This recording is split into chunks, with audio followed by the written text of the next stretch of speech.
Welcome back.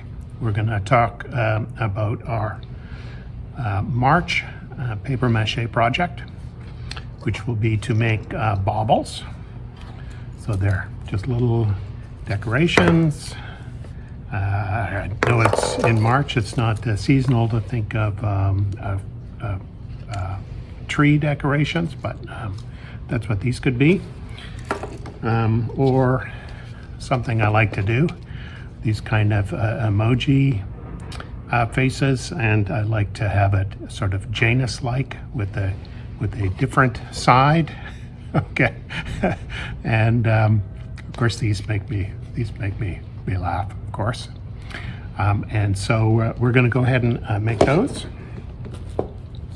As I indicated in the last, at the end of the last month's episode, you need a little kind of dish of some kind.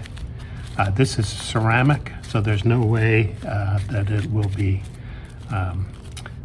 you'll be able to use it without saran wrap or plastic wrap of some kind on it.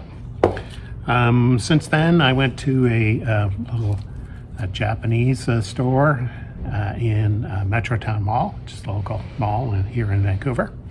And I found this one. I think this is going to make a nice bauble shape. And I also found this oval one. I'm not exactly sure what kind of decorations I would do on something that's this shaped. Of course, it comes in two halves, right? So this will just be, these shapes are just half of the shape. And then, of course, what I've used in the past are these things that I've 3D printed, so I get exactly the shape that I want. And luckily this 3D plastic is paper mache, doesn't stick to it, so I don't have to mess with the saran wrap. So I'm going to go ahead and take these dishes and I'm going to coat them with 3 layers of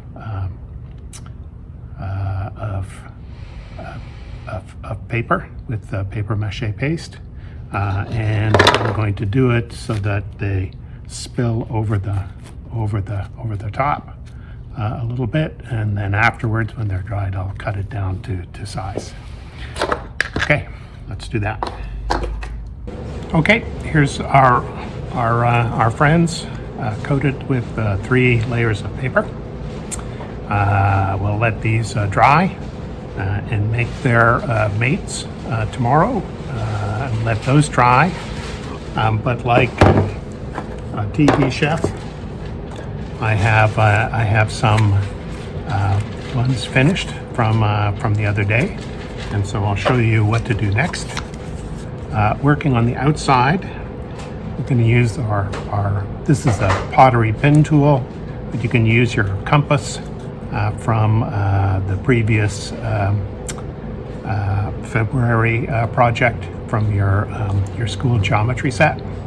And I'm going to make 4 holes, 2 close together, and then a little bit of a space, and then another 2. We're doing this from the outside. Okay, and then I'm going to take a piece of wire. I'm going to poke it through the outer hole, and then put it back inside the adjacent one.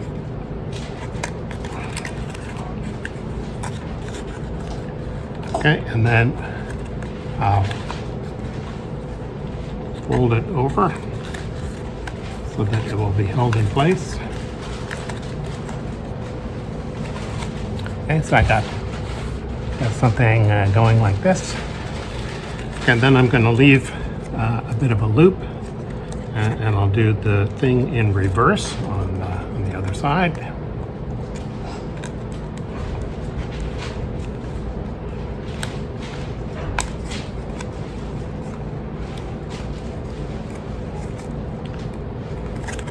Now we should have something like this. Okay, and then I'm going to take this upper loop. I'm going to twist it.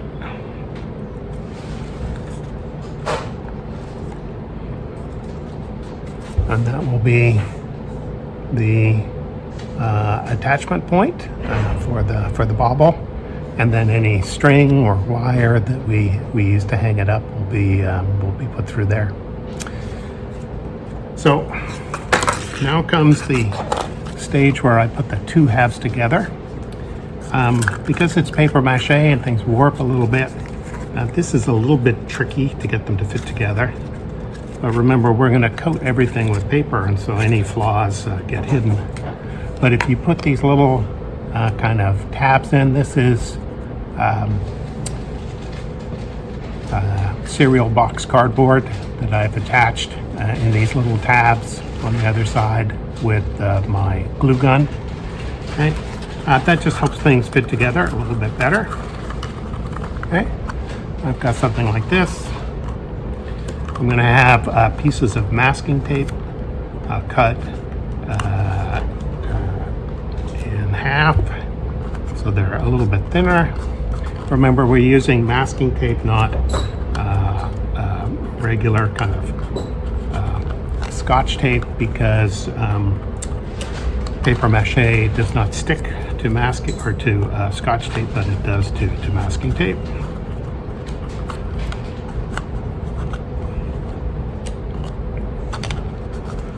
Okay, now I'm going to take thin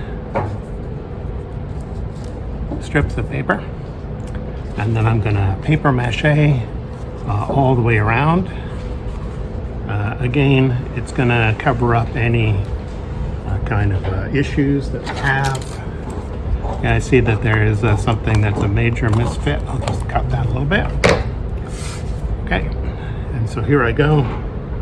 I'll start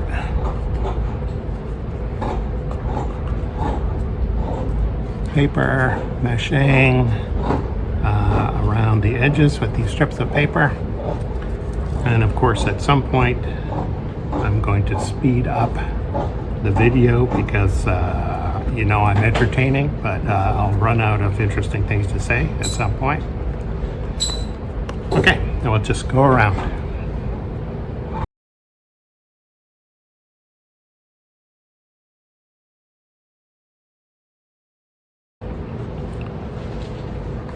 Okay, we've gone around once. I'm going to go back and look at any places where there's really a big misfit in the shapes and add a few more layers there. The more layers you add, the more the misfit smooths out.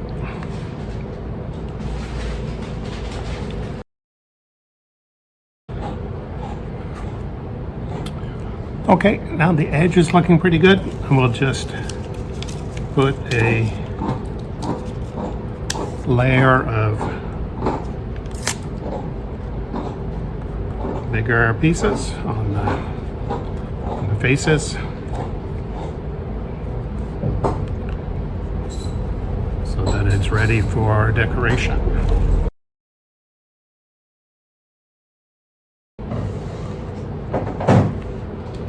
Okay, and here we go. Finished product, a nice little hook. It's going to dry out. It'll be nice for decoration. We'll do that in the usual way with the combination of tissue paper and acrylic paint coated with polyurethane coating. If you like, I recommend it. It just means that they are a little sturdier. They'll last a little longer. And I will come back with the finished products to show them off. Okay, so now we have some of the finished products. Again, like usual, I've decorated some with tissue paper with the lettering by paint, and added some accents. And then for some of the other ones, it's mostly paint. I got these two-sided things that I like doing. You can do ones with, you know, kind of he said, she said, kind of gender things for the crowd. And then my daughter suggested making this one into a Fabergé egg kind of design, and so that's what I did. If you look up Fabergé eggs, wow, they're quite fancy. You should have a look. Anyway, that is the end of the March project.